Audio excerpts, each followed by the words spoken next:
debacle from occurring on Wednesday. Let me tell you a little bit about the state of the existing law. Right now, we require the mayor of the city and the chief of Capitol Police to make a request to the National Guard for protection. Now, in this case, as we know, the mayor made a request to the National Guard for help. That request was approved with limitations. The Guard was sent to do traffic duty around the White House and was not equipped with the lethal means that the Guard normally possesses. The Capitol Police did not make a request to the Guard to deploy and pre-position resources around the United States Capitol. That afternoon, when it was clear that the Capitol was going to be breached and that the Capitol Police could not protect it, they began the process of requesting assistance to the Capitol. But that process, as we've learned, was cumbersome and laborious. It apparently included getting sign-off from the board of directors of the Capitol Police, a process that looks like it took at least 30 to 60 minutes. And so by the time the police and the mayor had gone through the process of requesting the National Guard deployment, it was 2:30. At 2:30, I was being evacuated from the United States Capitol and on the way to a safe room. It was crystal clear by 2:30 that the Capitol Police could defend the building, and yet it took until 2:30 for even a request to be made to the Department of Defense for assistance. After the request was made, it took 3 hours for troops to arrive at the complex. Now, there's good reason why it took 3 hours. We rely on the National Guard to defend the United States Capitol. The National Guard, of course, are individuals who have other jobs. And so while there was a handful of National Guard personnel doing traffic duty that day, the National Guard that had to be brought to the United States Capitol had to leave their other jobs, go get into uniform, had to muster at the Armory before they could arrive to defend the Capitol. You can see how many breakdowns occurred. First, the refusal to pre-position National Guard assets. Second, the delay in making the request for National Guard relief. But then third, the amount of time that it actually took troops to arrive at the Capitol. To me, Wednesday is a before and after moment. We need to take a look at radical reform in the way that the Capitol is protected, in part because I don't think this insurgency is over. Obviously, there are big questions about what these lunatics are planning for this weekend and next week. But I think you have to assume that this insurgency against the federal government is going to continue into 2021. And there will be many other moments at which either the White House or the Capitol complex is at risk. Never again can it take 4 hours for the military to come to the defense of the Capitol or the White House. Ask yourself this: why on earth do we spend $700 billion on the military every year if it can't even protect the US Capitol from attack? Now, there are rules in place about when active duty troops can be involved in domestic crowd control. And there are good reasons for that, right? We had a whole debate earlier this year about the belief that troops were being overused in the control of peaceful demonstrations. But included in this review has to be a question of whether the National Guard is actually equipped and ready to protect the Capitol, or whether we need a quicker ability for active duty forces that exist in and around Washington, D.C. to be able to come to the Capitol's defense. It may be that the protocols and the structures we have in place right now to defend the Capitol and the White House are wholly insufficient for this new moment that we exist in today, when there is some kind of organized insurgency to the federal government that still exists and still presents a threat to our government. So the letter that I'm going to be sending to the Acting Secretary of Defense today will ask for a complete review of both the statutes and the protocols around how the Department of Defense reacts to threats to the United States Capitol, and for changes to be put in place as soon as possible. Yes, we are going to have a lot bigger presence in and around the Capitol for the next 30 days. There are thousands of National Guard troops that are now permanently deployed to protect the Capitol and to protect the inauguration. But that presence is only guaranteed for 30 days. And if we are not going to have a permanent force encircling the Capitol, which is not my wish, then we have to have the ability for the military to be able to respond to an attack within 30 to 60 minutes, not 4 to 5 hours, as happened on Wednesday. So we are all, I think, working jointly together on efforts to learn lessons from Wednesday and to make the reforms necessary to have a successful and peaceful inauguration. But I think we are all also working on individual issues which draw particular concern for me. This issue of the nature of the military's response is very concerning. I have spoken directly to the Secretary about this already. I had several conversations with the Chief of the Capitol Police prior to his resignation. I spoke to many of my colleagues over the weekend about this, and I plan to pursue it in the coming days, and we'll be sending this correspondence to the Department of Defense within the next several hours. So with that, I'd be happy to take any questions. Part we're working on, so I'd love for this to be bipartisan, and we're working on it. I'm going to send it today, even if it is just a handful of senators. The hope is that it'll be bipartisan. The former chief of Capitol Police told the Washington Post that he asked for National Guard to be pre-positioned, and that the two sergeants at arms pushed back for reasons of optics and other reasons. Are you aware of that? And is this anything that's consistent with the conversation you had with the chief the day after? It's not consistent with my conversation with the chief. That's not to say that his allegation isn't true, but I spoke at length with the chief at 11 o'clock on Wednesday night and at 9 a.m. on Thursday morning. And in neither of those conversations did he mention he had wanted presence from the National Guard. And in fact, in both of those conversations, he defended to me the decision to go it alone without National Guard support. He told me and others that were on that, there was a handful of us on those calls from the Appropriations Committee. He told us in both of those conversations that they had no reason to believe there was going to be a crowd that big or as aggressive, and that they did not believe they needed National Guard support. So I was surprised to see his comments today. But again, this speaks to the complexity of the approval process that exists today. I mean, I think we just have to ask ourselves, should it require the consensus of the two sergeant-at-arms and the chief of police in order to get National Guard presence to the Capitol?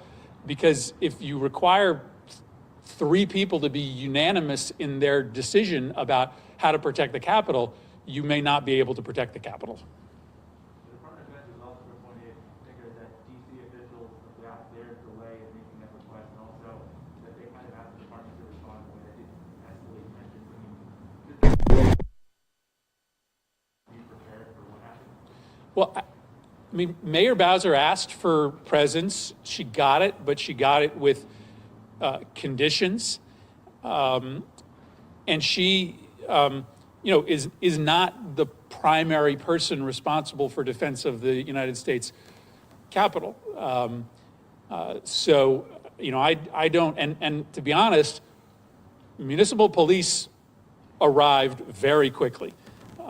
It was the Guard and DOD assets that took a long time. So Mayor Bowser got the municipal police to the Capitol very, very quickly. I think what we've learned is that there is a really complicated accountability structure for defense of the Capitol that involves the House Sergeant of Arms, the Senate Sergeant of Arms, the police of the Capitol, the mayor of the city, the Department of Defense. We're going to, especially as we head to the inauguration, we are going to have a unified command structure for defense of the Capitol, in which there is one person making decisions, not 10. And my point is that, well, that's important for the purposes of January 20th. That is also important for the purposes of August 20th and September 20th and October 20th, because I don't think you can assume that this is the last time that something like this is going to happen. Your two chambers, co-equal chambers of a co-equal legislative branch. So, why one person? I mean, do you think you could get one, such a situation? Because it would seem to me that maybe people in the House might have one perspective, people in the Senate have another perspective, and it's not exactly like you guys listen to each other when the other chamber tells the other chamber what to do. Yeah, so right. So your question is whether this is feasible. I think we have to make it feasible.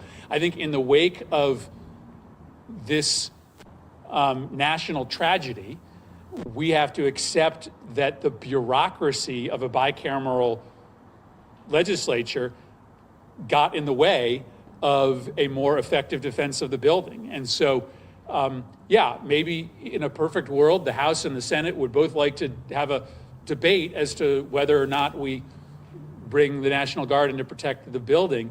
I think we've got to consolidate this decision-making structure and give up a little bit of power from the House and the Senate, respectively. The mayor of Washington, D.C. is responsible for the safety of the streets of Washington, D.C., on which those protesters marched, on which they headed down to the Capitol. So in any kind of congressional review, you're going to be looking at everybody. Everybody. Right? The mayor, the police, the Pentagon, the Capitol Police, Sergeant at Arms.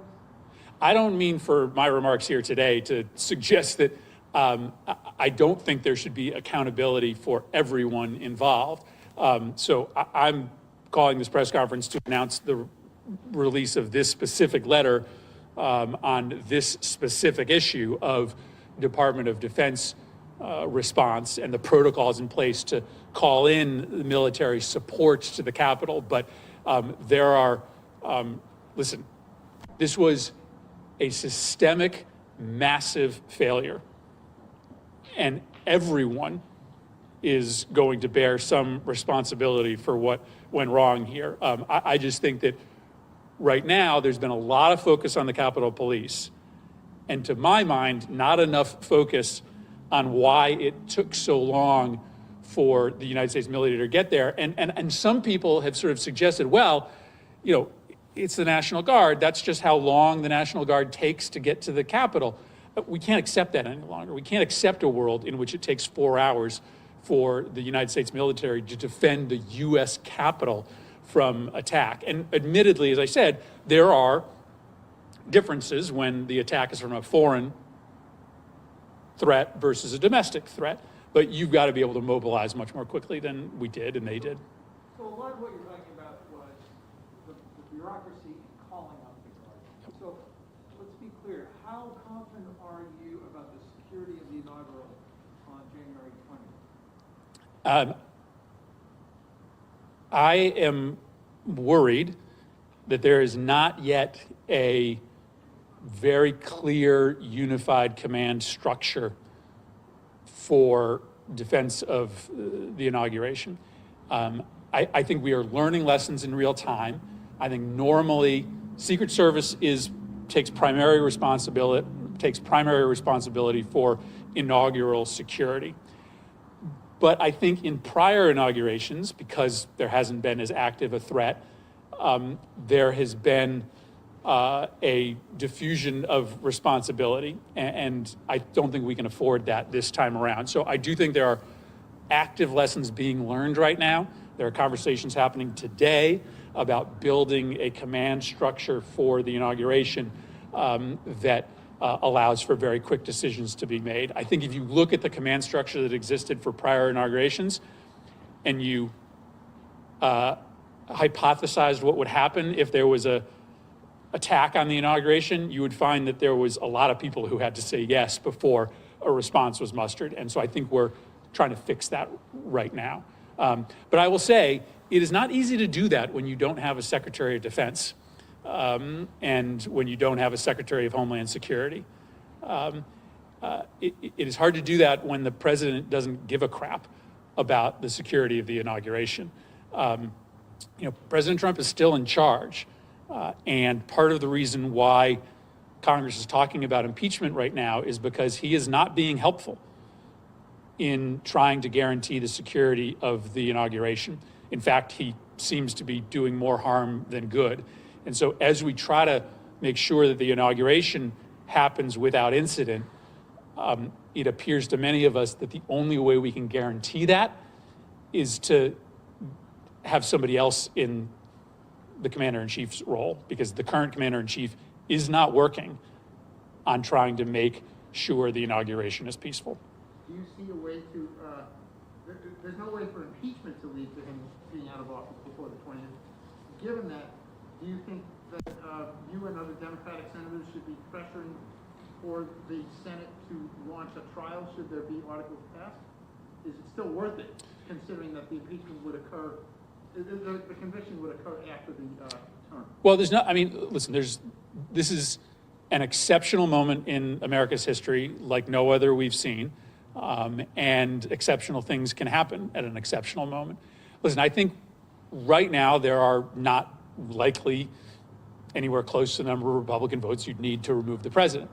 I think there are many Republicans who are watching the president's behavior very closely and would support a speedy conviction if he starts inciting a move on the inauguration. So I think it's important to have these articles in front of the Senate so that we could act on them expeditiously if Republicans came to the conclusion that the only thing that could prevent an attack on the inauguration was the removal of the president. I don't think they are convinced of that right now, but I think it's important for the articles to be in front of the Senate in order to have that possibility even exist. And assuming the status quo, if there is such a thing, it symbolically or legally matters whether the Senate starts the inauguration and it finishes afterwards? I haven't thought about it. I don't have an answer for that yet. The president can have adequate time to prepare and present a defense to articles of impeachment between now and next Wednesday. Is that fair to him? I mean, what we're talking about is, the security of our country and the peaceful transition of power. Impeachment may be necessary because the president is leading a revolt against the United States government. I mean, it's unbelievable that I'm even saying those words out loud. But if that is in fact the case, and the president spends the next 10 days trying to muster an army of his fanatics to march on the inauguration, then I don't think that our primary concern would be whether he has enough time to mount an adequate defense to impeachment. Our primary concern would be to get him out of office so that democracy can continue for at least another 4 years. Do his tweets followed by his speech, do they constitute sufficient evidence to convict him of incitement? Oh, Well, let me read the articles of impeachment. I mean, listen, I've been clear that we should begin an impeachment process. You're asking me to sort of render a judgment on the articles. Let me read the articles before I render a judgment. But yes, but the president clearly incited those protesters to march on the Capitol. He should have known, and he did know, what the possibility was once they arrived. He has continued to inflame the situation since then. He has made things worse, not better, even after 4 people died. The totality of his conduct is clearly worthy of impeachment and removal from office. And I'm not even sure that many of my Republican colleagues disagree with that. I think many of my Republican colleagues don't want to move forward with impeachment because they don't think we have enough time, or they think that we should be focusing on other things. But yeah, his conduct is clearly worthy of impeachment. Are you satisfied that he has defeated the election? Strong words there from Senator Chris Murphy. We'll continue to follow this right here for you on News Now from Fox. You could tell he wasn't happy saying it. And by the next morning, he was tweeting out once again that he wasn't showing up to the inauguration, a statement that clearly undermined the idea that he had conceded the election and Joe Biden was the legitimate president. So the tweet the next morning seemed to be a clear signal to his followers to ignore what I said last night. Stand back, stand by. What's your position on the 14th Amendment for members of the House and Senate who voted for the rejecting the Electoral College? I haven't come to any conclusion on that. Listen, I think it's important for us to, have a conversation about consequences for individuals, at very least the individuals who led the effort to try to overturn the election results. But I haven't come to the conclusion as to whether that merits censure or expulsion. I don't have an answer for that yet. I'd have to sort of study the history of it. Well, should members of Congress who might be held accountable or might be seen as responsible for egging on that crowd or inciting that crowd, shouldn't they also? I mean, shouldn't you guys be doing, if you're ready to impeach and remove the President of the United States, shouldn't you also be willing to turn a critical eye inward and take action regarding your own? I mean, nobody else can, but the Senate and the House can discipline their members. Well, I think the immediate threat to the safety of the nation is the President of the United States. These people follow his every word in a way that they do not for members of the United States Senate or the House of Representatives. So the president bears a special responsibility. His words have a special ability to incite, and it is why we are appropriately focused on whether we can have a peaceful transition of power with this president in office. I think you're not wrong that we need to look inward, but this is an emergency, right? The emergency requires that we do extraordinary things to make sure that we don't have a second rebellion. And right now, the question of accountability for members of Congress is not as central to the preservation of democracy as the question of accountability for the president. The Vice President goes forward, or changes what rather, and votes for 20%. Do you think Congress should go forward with impeachment anyway, and possible conviction? No, if the 25th Amendment, if the 25th Amendment process is used, then there is not reason, in my mind, for the Congress to move forward with impeachment. And when it comes to, you're saying for the state capitol, as you make this all federally, is there any concerns locally? Or have you had any conversations locally? We're in our state capitol, we're seeing barriers. It's a different place than it was a week ago. What's that like? Yeah, I've had extensive conversations with the governor, with Commissioner Ravella. I will be on the phone later today with the special agent, with the FBI special agent in charge.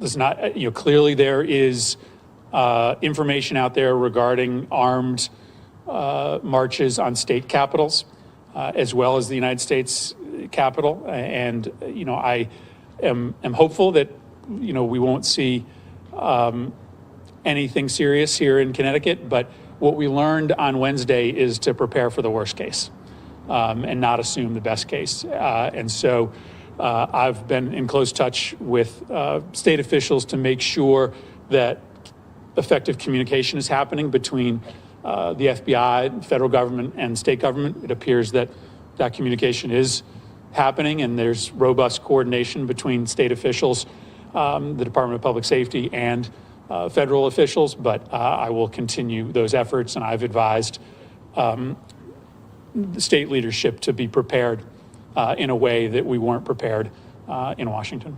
You were in the Capitol building when all this stuff went down. Can you just sort of describe what you were feeling when it became clear that the security forces couldn't, protect the building?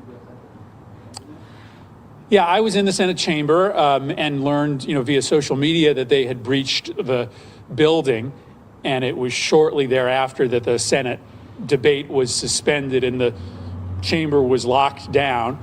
I never, felt that, my safety was immediately in danger. It was clearly a harrowing experience, one that I don't desire to go through again. But at the same time, we were in the Senate chamber in lockdown for about 15 to 20 minutes. We were then evacuated into the safe room, and at no point, did I have any direct or immediate confrontation with the rioters. And I'm grateful to the, Capitol Police officers who protected us in the chamber and who, helped lead us to safety. Others of my colleagues had very different experiences. So there were House members that, were within earshot of the gunfire, were very close to the protesters. There were senators who got stuck outside of the Senate chamber who had different experiences than I did. Beyond the delayed response time, why do you think these launch had made their intentions quite clear in the lead up to the I mean, this is one of the big outstanding questions, why we didn't see this coming. If you've been tracking QAnon and QAnon message boards, you know that movement is built around this nonsensical idea of a storm, and that there was plenty of traffic about January 6th being the storm. That alone should have given you a sign that something bad could happen. Listen, clearly there should have been pre-positioned National Guard forces there. If they had been there in significant numbers, it may be that there would have never been a breach of the security line, never mind the Capitol itself. Your question is why? I obviously we don't have the answer to that yet. A lot of people have asked, is there a double standard, right? Why was the National Guard standing in front of the Capitol for the BLM protests and they weren't when it was Donald Trump's supporters who marched on the Capitol? I mean, I've said since Wednesday, I certainly believe there's a double standard. I think that if these were Black Lives Matter protesters, they would have been treated much more roughly, and there would have been thousands of them in jail. So I do think it was a double standard, and that double standard probably extended to preparation. Senator, if he is not impeached, he could run for office again. And we will continue to listen here to Senator Chris Murphy on the other side of the break. Invalidation of future eligibility for office, and so that would clearly be one of the questions that we would, that we would pursue as part of impeachment. So, but let's be honest, he's gonna be a major political figure in this country, regardless of whether he's impeached or not. And so and his movement, which is now a violent movement, is not going away either. So we are unfortunately going to live in a world in which the things Donald Trump says over the next 4 years, puts the safety of our country at risk on a minute-by-minute basis. We will be able to lock up a lot of these folks. We will put some of the leaders of this effort in jail for a long time. But, he's still going to be a menace, whether or not he's president and whether or not he's eligible to run for office in the future. Senator, what's your take on social media platforms kind of going along these lines of, you know, they're private companies, but they're now censoring? I mean, is that a freedom of speech issue? What's your take? Well, they're not censoring, right? Censoring is a government action. They are private companies that are not obligated to partake in the overthrow of their government. So, you know, this idea that a private company is required to allow insurrection to be planned on its platform is ludicrous. That they do not have that responsibility, and in fact, they have a moral responsibility to disallow it. So, I think I think that while I applaud these platforms from taking down Parler, it is probably just a matter of time before Parler is back up and running and once again available to this right-wing lunacy. So I think there's a limit to, you know, how much these companies can sort of stuff the genie back in the bottle, but it is their moral and patriotic obligation to not participate in seditious conduct. Senator, what's your view of the role of guns, especially black guns, in this insurgency, this movement? There were not guns brandished inside the Capitol by any members of the invading mob, to my awareness. What's your view of that? Do you see it as parallel in some way? Do you see it as one thing is a peaceful movement and the other is not? What's your view? You've talked a lot, obviously, about guns since 2013. Yeah. 2012. Well, these calls online right now for activity on the 17th and the 19th and the 20th include calls for individuals to bring weapons to these protests. So, we're still trying to get a read on, you know, how many weapons were amongst the crowd on the 6th. That call to action did not include a request to bring weapons, right? Whereas this one does. There were accommodations.